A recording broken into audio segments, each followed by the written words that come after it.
It is the 3rd of February, it's Sunday, and I'm looking at the US dollar index chart. Now then, what a mess.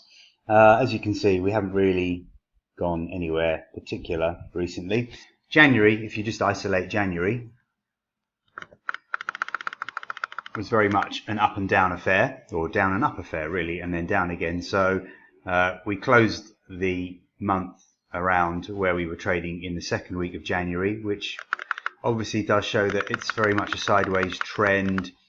January in itself was slightly lower than December, but nothing significant. December, oops, close up. December pretty much traded in the same range, or within the same range of November. So it's a sideways to slightly lower trend, not really enough for us to jump on that trend in terms of a swing trade. The moving averages are working quite well. 55-day moving average held the rally at the end of January, or third week of January. The 100-day moving average certainly did its job too, as you can see around here and here. A little bit earlier it did so as well, held the low in the middle of October, and then at the end of January we held the 200-day moving average. So it looks like if you want to trade a dollar index, you want to be trading these indices, these moving averages, and scalping in between these moves. That might be a nice little strategy for the week if that's your kind of thing. This actually, this trend line, I'm not sure if that's particularly reliable. It did hold, but we had a spike above it there, so it's probably not the most reliable trend line. I'll leave it on there for now. The weekly chart to me still looks negative because we broke down through the lower trend line of the rising wedge. We've got the 200-week moving average, which certainly has had an effect. When you look back, we only had spikes above it. We didn't have closes above it here or here, and we didn't have closes below it here. So in theory, it should still be a factor. Now, maybe this is significant, the fact that we closed below the 200-week moving average. We couldn't get much above it during the week. We did recover from the low, but that to me looks negative for the dollar. So we'll see if that pans out, and maybe eventually we will come down to test the 100-week moving average around the 94.5 area. Just a quick flick back to the daily chart. So we really would need to break below 95.16 for us to test the 94.5 area. You see that the 500-day moving average is at 94.60 as well.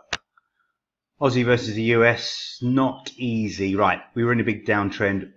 It's possible that we could build an inverse head and shoulders. This could be one big left shoulder. This could be the head. And then if we come down and then break up through a neckline, that could be an inverse head and shoulders. But I'm really jumping the gun there. I'm jumping weeks ahead. It'll take a long time to form. In the shorter term, November, December, this was just messy. This spike down here was totally unpredictable. And then since then, we just got tangled up in these moving averages, didn't we? So I thought that they would hold. I thought we'd come down. We didn't. This was unexpected. We rocketed higher. Now, we've tested the 200-day moving average. This is where I was getting short. So this has worked quite well. Certainly into Friday, there's a bit more of a return on that short. No reason why we can't continue lower down to, as you can see, what is good support around 91.75, 91.65 from the moving averages, and the first Fibonacci support, the 23.6%. So that would be nice if you're short. And we could get down there. That would be a great place to take profit, and we'd probably try a long down there and see if it holds. Just worth noting that this trend line going back to April 2018 also held that rally this week, which is another reason why I had that as a selling opportunity. So there's good resistance there, and there's no reason why we can't turn lower. New Zealand dollar could be building something of a bullish trend, but we hit the 200-week moving average. We topped just below it in December, and now we've got slightly closer to it in the beginning of February or the end of January, and halted. Let's have a look at the daily chart, see if there's anything else to indicate that we could go lower. Not really at all. So that's a bit of a negative candle. Look, we made a slightly new higher. We got to 69.41 on Friday compared to 69.38 on Thursday. And then we've got a red-bodied candle. So yeah, that's kind of negative, only mildly negative. We're not particularly overbought, but certainly if I had to put a position on now, for those reasons, I would be short. Back to the weekly chart, 69.60, 69.90 is a clear resistance zone. So we're going to have to clear 70 for a good buy signal. Dollar yen is completely confusing. I've got no idea what's going on with that, so I'm not even going to bother looking at it. The euro yen has done so little in this period. I mean, this is for scalpers only, as you can see. Up one day, down the next. Really no direction whatsoever. Big down day Thursday. You're thinking, okay, this is going to start building momentum to the downside. Then Friday we absolutely rock it. So this trend line is the one to watch for obvious reasons. Around the 125.5 area, a break above there should be positive because it's certainly done a great job of holding the market. So maybe this is going to be like a bit of a coiled spring, and a break above it will see us rocket higher, at least up to the 126 sort of 1020 area. I know that's not a huge move, but that would be at the first target. Don't think the weekly chart's going to tell us anything. It isn't.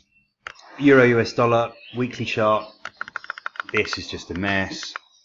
As you can see, I don't know what you can make of that. As you know already, the 200-week moving average is what is key to me, and we're holding that, and we're starting to move away from that now. So this looks quite positive. Daily chart isn't positive. We're just trading sideways in a horribly messy pattern here. Moving average is just trading sideways. We've just held the 100-day moving average. I think we had a couple of decent scalping levels in this actually. This is quite a negative candle on Thursday. Friday, nothing, no follow through. Yeah, messy. Cable I'd given up on for a long time, pound versus the US dollar, but I'm starting to get some interest in that now. It's starting to behave more like a technical market than something that's being pushed around by the politicians. So at the moment, 200-day moving average doing a real nice job. We've got a little bit of a trend line there as well, going back to the middle of September. So that and the 200-day moving average is holding, giving us a nice little platform as we build a recovery. We're going to have to get up through 131.70 and hold above there, obviously, for the next bullish signal, and then break above 132.16, which is the previous high. If we start settling below, where is this? 130.40, 130.30, that's the support level to watch.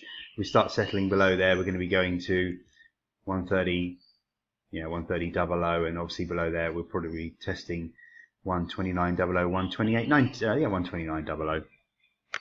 Gold has been fun. I think we caught most of the important moves higher. Once we broke the 200-day moving average, I think we caught most of that move. I didn't know why we topped out at 12.98, but it did turn out to be a bull flag anyway, and that worked quite well. Once we broke up through 1300, we were buying it again. Hopefully you jumped onto that one. Now I did say that 1324, 1326 could be the high for this move, and hey presto, we got up to 1326, was it? Yep, 1326. Okay, so hopefully if you were long from 1300 and you got out in the low 1320s, you're happy with that trade. All looks pretty good on the daily chart. We've got a potential golden cross scenario with a 55-day moving average crossing over the 500-day moving average, and even the 100-day moving average is closing in very quickly on the 200-day moving average. So as long as that continues, we've got some longer-term bullish signals there.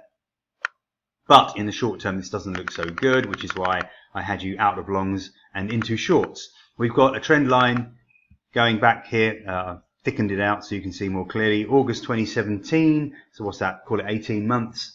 And we've also got the 500-day moving average at 1326. Wow, didn't that, the 500-week moving average at 1326, didn't that do the perfect job? Now, if you're still short, we had that support around the high teens, I think, was it 1318, 1317 from memory? We've closed exactly on there. That's very, very minor short-term support. So there's no reason to be long there, and there's no reason really to have bought back any shorts. If you're short over the weekend, this looks good. I don't see any reason why we can't go lower for that reason. If I was to throw some fibs on here, if these fibs had lined up nicely with the peaks and troughs of the bull trend, I would be more secure in suggesting that gold was going to come down, but it doesn't. This doesn't line up well at all with the 23.6%. There's nothing lining up with the 38.2%. We've got a small lineup with the 50 and the 78.6, but there's nothing lining up with the 61.8 either. So this really tells me that the whole move isn't done. So we might get a short-term correction. Who knows? Maybe even down as low as 1300, 1295. But maybe then we'll take off. This is just something I look at, and when things don't line up with the fibs, I don't feel like the move has been completed. Just one of my little things. So let's see, that might just trigger a correction and we break higher. Anyway, for now, I'm happy being short. Silver's run into similar weekly moving average issues as we top at, where did we top at? 16.18.5, not too far from the 100-week moving average, which, as you know on my report, was the big one. Didn't quite manage to sell it, didn't quite get close enough. Overbought on the weekly chart, you might have noticed there, and on the daily chart, and the 500-day moving average causing us a lot of problems. So silver also lining up with gold. Look how the 500-day moving average did a great job. The last time it was tested back in June 18, not so good here. Anyway, it's done the job so far. Let's see if it does push the market lower into a correction scenario. I can probably, we closed below the 61.8% fib as well, which is fairly significant. Throwing some fibs on here. These don't line up particularly well either. So again, this makes me feel like the whole move isn't done yet, and we're just going to hit a correction phase rather than reverse.